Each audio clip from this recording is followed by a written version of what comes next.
All right, let's jump into another deep dive. Today, we're taking a look at Daniel chapter 11, and this one's a doozy. It's got prophecies about kings and conflicts, some really mysterious events. Yeah, it's almost like a puzzle, a historical puzzle. We're going to try to piece it together. And it's not just the content, but also the context. I mean, Daniel gets this vision when he's in exile during the reign of Darius the Mede. Exactly. It's like he's getting a sneak peek into this tumultuous future, all these power struggles, betrayals. Okay, so we've got a prophet, a glimpse into a really intense future. Where do we even start? Well, the prophecy starts with Persia, talks about the last few kings. Mm-hmm. Then there's this fourth king, super wealthy, uses his wealth to kind of stir up trouble with Greece. Classic power move. Yeah, totally. But Greece doesn't just, sit back and take it, right? No, not at all. Yeah. This powerful Greek king comes along. Could be Alexander the Great, right? Yeah. And he goes on these huge conquests. But then his kingdom, it doesn't stay unified. Ah, that's where the four winds come in, that the prophecy talks about, right? Right. The empire gets divided, scattered, like a wind scattering seeds everywhere. Powerful image, sets the stage for everything that comes after. Definitely. And then, from this fractured empire, we get the king of the north and the king of the south. Exactly. They become these dominant forces. But here's the thing. Their identities, they kind of shift over time. It's not always clear which kingdoms or rulers they represent. Oh, that adds a whole other layer of complexity to it. Yeah, for sure. So you've got these two major players fighting for power, and their identities are always changing. Sounds like a recipe for conflict. Oh, tons of conflict.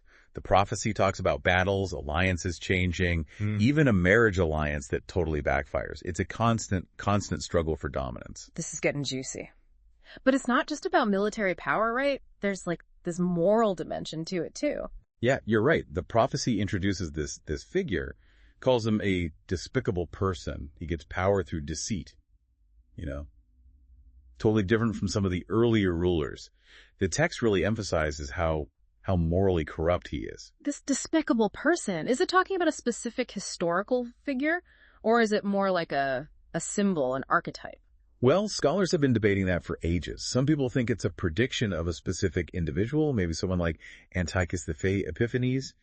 His actions match up with some of what's described, but others see it as more of a general type of a tyrannical ruler. Okay, so whether it's one specific guy or a broader representation, this figure marks a turning point in the prophecy.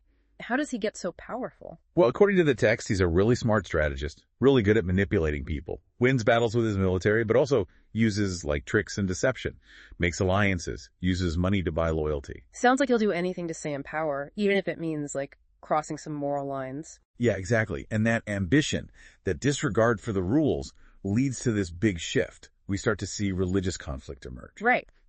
We can't forget about the Holy Covenant that's mentioned. What exactly is that covenant, and how does this king mess with it? Well, that's another thing scholars debate about. Some people think it's the covenant God made with Israel. Others see it as a more general symbol of religious devotion. But what's clear is that this king disrupts it, and he does it in a really dramatic way. He defiles the sanctuary, stops sacrifices, and sets up what the prophecy calls an abomination that causes desolation. Oh, abomination that causes desolation. Okay, that's ominous. What does that even mean? It's a phrase that's led to a lot of different interpretations. Some scholars connect it to specific events, like when Antiochus, the Feast of Epiphanes, desecrated the Jewish temple. Right. He put up an altar to Zeus, even sacrificed pigs in the temple. It was a huge insult to the Jewish people. So this king, he's not just ignoring religious traditions, he's actively trying to replace them. It's like a power grab disguised as religious reform. Exactly. And his actions have consequences. Big consequences. We'll see that play out as we continue with the prophecy. Things get even more intense from here. Yeah, so we were talking about how this king, he messes with the Holy Covenant and sets up this abomination that causes desolation. And it really changes things. His actions, they set off this whole chain of events, leads to even more conflict. Yeah, it's clear he's not just after political power. He's really trying to change religious beliefs and practices, make them fit his agenda. But it's not like everyone just lets him do that, right? Oh, no, definitely not. The prophecy tells us he targets the beautiful land. Most scholars think it's talking about the land of Israel. Really important strategically, but also huge religious significance. So going after this beautiful land, it's not just a political move. He's attacking their faith, their identity. Exactly. And it sounds brutal, The prophecy suggests it's a brutal campaign. He conquers the land, but some groups, they get away.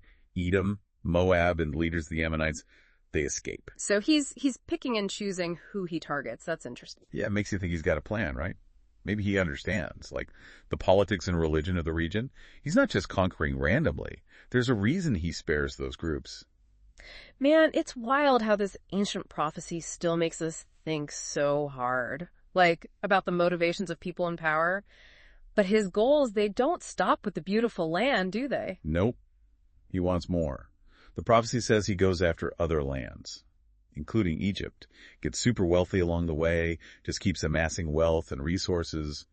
Seems unstoppable at this point. So he's powerful, he's smart, he's strategic, but every empire falls eventually. What brings this guy down? What happens? Well, according to the prophecy, he hears reports from the east and the north, and they really freak him out. After all that conquering, he gets spooked by some news. What could be so bad? The text doesn't say, which of course makes people wonder even more. Maybe it's a rebellion in his own empire, right? Maybe his power slipping. Or maybe some rival king is building up an army getting ready to challenge him. So we don't know for sure what the news is, but it definitely shakes him up. How does he react? Well, he decides to take action. One last big move. He takes his armies and marches toward what the prophecy calls the beautiful holy mountain. Sets up his tents between the seas. Wait, beautiful holy mountain between the seas. That's some seriously evocative language. Any idea where that could be? That's one of the big mysteries. The prophecy doesn't give us specifics, but it's obviously an important place. Some scholars think maybe it's Mount Zion in Jerusalem, because of how important it is in Jewish tradition. Others have different ideas based on, geography and history. So this king, driven by ambition, maybe fear now too, he's marching towards this mysterious, sacred place. Sounds like a showdown is coming. It does, doesn't it? And that's where things get really interesting. The prophecy takes this dramatic turn. The king, he meets his end at this mountain. And get this, it says no one comes to help him. Wow, that's a huge twist. After all that conquering, all that power, he dies alone. That's almost tragic. It is. And it leaves us with so many questions. What happens next? What about the lands he took over? And what does this mountain really mean? We'll get into all that in the last part of our deep dive. Okay, so last time, things got pretty intense. This powerful king meets his end at this beautiful, holy mountain, totally alone. I have so many questions. What happens next? What does it all mean? Well, and that's what's so interesting about this chapter. It ends really suddenly. We get this vivid description of his death. Right. And then nothing. What? No big reveal, no explanation of what happens to his kingdom. Well, we're left to figure it out ourselves. Yeah. And I think that's part of why this chapter is so fascinating. It makes you think critically, consider different viewpoints. But I bet scholars have come up with some theories about it, right? Oh, tons of theories. Yep. Some people think that sudden ending, it emphasizes how powerless the king really is. He might have seemed invincible, but in the end, he dies alone, no big ceremony or anything. That's a pretty powerful message, especially because the prophecy keeps talking about his ambition and his military strength. It is, isn't it? It makes you think about what real power is, about how fleeting fame and glory can be. Yeah, for sure. And what about the beautiful holy mountain? Are there any ideas about what it represents? There are a few. Some people say it's like a spiritual realm, that the king is being judged by a higher power. It kind of emphasizes the moral side of the prophecy, that even powerful rulers are accountable to someone. So it's not just politics and battles, there's a deeper meaning there. Exactly. And then some scholars think it's a real place, like Mount Zion in Jerusalem, because of how important it is to Jewish history and faith. Yeah, that makes sense, especially since the prophecy talks about the beautiful land earlier. Right. It seems like no matter how you interpret it, the mountain is a key to understanding this prophecy. Definitely. It's incredible how these words, written so long ago, can still spark so much debate and still give us insights. It really shows you the power of these prophecies. I totally agree. And I think one of the biggest takeaways from Daniel chapter 11 is that it makes us think about the leaders we choose, the values we have, which shapes our world. It reminds us that history repeats itself and that the choices we make now, they matter. They affect the future. Very well said. We've talked about a lot. Kings rising and falling, conflicts between ambition and faith. Is there one last thing you want to leave our listeners with? I just say, keep exploring. Read Daniel chapter 11 for yourself.